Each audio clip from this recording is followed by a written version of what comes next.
Oh, it's Wednesday. Gosh, it's July 28th, 2022.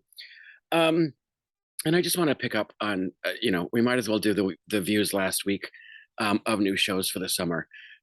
Because there's talk of, um, the DOJ is actually investigating Trump.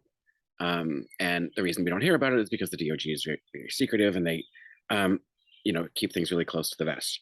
But Merrick Garland has been on record now on several instances where he says um, they're going after anyone who perpetrated January 6th. No one is above the law. Won't specifically say whether there was the president or a former president or a presidential candidate. He won't say those specifics, but he's saying no one is above the law. And so people are getting taking that as a sign that the DOJ is investigating Trump on the events of January 6th. And um, I'm not jumping up and down yet. I'll wait until there's an indictment, until I'm satisfied by that. Uh, I know that the Department of Justice is very thorough and does not um, get a case to trial unless they know they can win it. Um, so I feel like um, this case is being handed to them. There's so much evidence um, that I just can't imagine what's taking so long or what has taken so long to even get this far. They should have been further along than the January 6th committee, and they seem to be playing catch up to them, which is a little frustrating.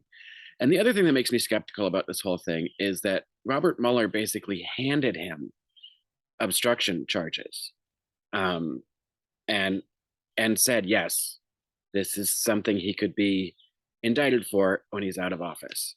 And Garland didn't do anything with those, as far as we know. Um, and so now he's now being handed January 6th. Um, the only thing that's different is that this now has more immediate public pressure on it because these hearings are televised and people are paying attention and talking about it. That there's more pressure on him to do something, less so than there was for the obstruction charges, although still guilty um, of obstruction. That was very clear from the Mueller report and those investigations. Even though the Republicans did not convict him in his um, impeachment trial, either impeachment trial, which is just flabbergasting to me. Because they could prevent if they had impeached him on the second one, they wouldn't have the specter of him trying to run again. But that's their problem. They've lied in that bed. And the other wrinkle to the 2024 presidential election is this whole idea that Liz Cheney is contemplating running. And I don't know what that would do. It may help fracture the Republican Party enough that a Democrat would win. And I hope that Democrat is not Joe Biden. But there's a lot up in the air about 2024. We still got to get through midterms. I say it every day.